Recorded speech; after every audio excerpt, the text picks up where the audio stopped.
Hi friends, ഇത് ഞങ്ങളുടെ മുറ്റത്ത് നിൽക്കുന്ന ഒരു മാവാണ്. ഇതിൽ കുറേ പൂക്കൾ നിൽക്കുന്നത് കണ്ടോ? ഇത് മാമ്പൂക്കളല്ല കേട്ടോ, മാവിൻ്റെ പൂക്കളല്ല. ഇത് ഒരു ഓർക്കിഡ് പൂവാണ്.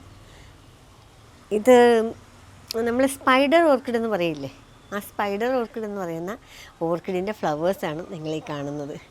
ഇത് മാവിൽ വളർത്തിയിരിക്കുന്ന ഒരു ഓർക്കിഡാണ്. മാവ് നിറയെ, ഇപ്പോൾ കുറേയൊക്കെ മഴയായതുകൊണ്ട് കൊഴിഞ്ഞു പോയി. ഈ മാവ് നിറയേയും പൂക്കളായിരുന്നു. മാവ് പൂത്തിരിക്കുന്നത് പോലെ തന്നെ പൂത്ത് നിൽക്കേണ്ടതാ. ഏറെ സ്പൈക്കുകളുണ്ട്. ഇത് ഡെൻഡ്രോബിയ ഇനത്തിൽപ്പെട്ടത് തന്നെയാണ്.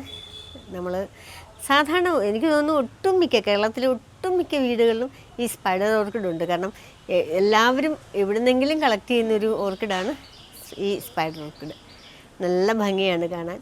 ഇതിപ്പോൾ എൻ്റെ കയ്യിൽ ക്രീം കളറാണ്.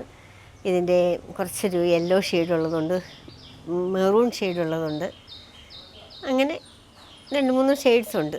നല്ല ഭംഗിയാണ് ഇത് കാണാൻ. പൂക്കൾ വിടരാൻ തുടങ്ങിയാൽ നിറയെ സ്പൈക്ക് ഉണ്ടാകുന്ന ഒരിനമാണ് സ്പൈഡർ ഓർക്കിഡ്. നല്ല ഭംഗിയില്ലേ കൂട്ടുകാരെ ഇത് കാണാൻ?